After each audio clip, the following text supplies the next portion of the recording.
Today, I will share an incredibly simple approach to interacting with women.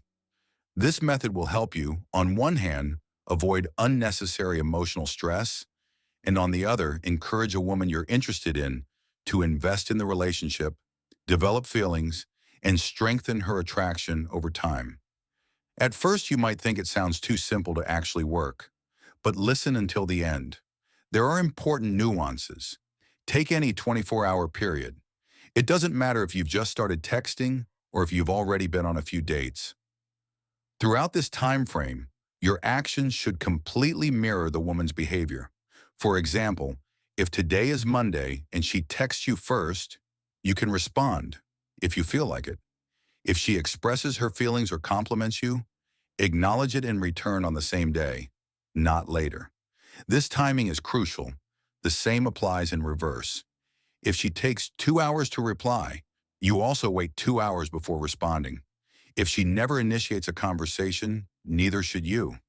The only exception is when it comes to arranging dates or moving things forward. That's still the man's role, and there's nothing wrong with that. I'll explain why this works in a moment. On my channel, I once mentioned the 70-30 rule for giving attention. Some men misunderstood it, started calculating percentages, and made mistakes. Many tried to act uninterested, pretending they didn't care, fearing to show attraction. The result? The woman became confused. She didn't understand what the man wanted or how she should respond. With absolute calibration, everything becomes clear. There are no manipulative games, no neediness, and no risk of overinvesting.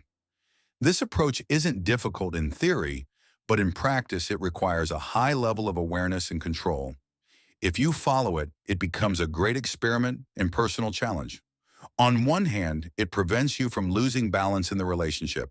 On the other, it subtly builds positive reinforcement. But here's a question you might have. Doesn't this make me look weak? To ensure this method works, you need to create a slight advantage in your favor. This is done by always being the one to end interactions first. If it's a text conversation, you finish it.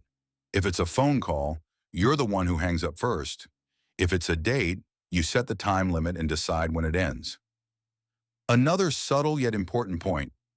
You shouldn't always answer her calls immediately. Occasionally, let it ring out or decline the call, then call her back a few minutes later. It may seem insignificant, but it sets the rhythm of the relationship. Think about how you felt in the past when waiting through long dial tones, hoping for someone to pick up. That small element of anticipation changes the dynamic. It becomes clear who values the interaction more. Another critical rule: never bring up the topic of relationships first. Don't ask her to define your relationship. Don't suggest becoming exclusive. Don't discuss the future of the relationship.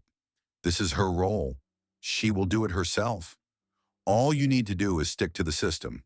If you're skeptical, test it out. A common mistake men make when trying to maintain relationship balance is pretending to be important. That's an illusion. To act with confidence, you must embody 4 essential principles. Many men hear this advice but don't truly understand it. It's not about just saying your time is valuable. It's about believing it and proving it through actions.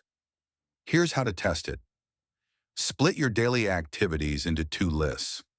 One list includes wasted time, TV, random social media scrolling, useless meetups. The other includes productive time, working toward goals, developing skills, valuable social interactions. If most of your time is spent on distractions, then you don't actually value it. Fix that first. Imagine you've been saving up for a dream car. One day you find out there's only one left, and it could be sold at any moment. You rush to the dealership, afraid of missing out. Now picture a different scenario. You know there are plenty of options available. In this case, you take your time, wait for a good deal, and feel in control. It's the same with relationships. A man who values his time and options approaches interactions differently. Many men lack excitement in their daily lives. If a man has no hobbies, no passions, and no adventures, he begins seeking all his emotional highs from a relationship. This is dangerous. After meeting a woman, he might Overthink every message. Constantly check her social media. Attach unrealistic emotional importance to her attention. This creates neediness and dependence. Instead, emotional fulfillment should come from various areas of life, not just relationships. Many men have an innate desire for sacrifice and heroism, but often they direct this toward the wrong things. For example, trying to save a woman or fix a broken relationship. Men sometimes dedicate their entire energy to changing a woman, proving their love, or winning her back. This is pointless. Instead, you need to channel that drive into something bigger, a career, a mission, a cause. When you stop making a relationship the center of your life, you naturally become more attractive and desirable.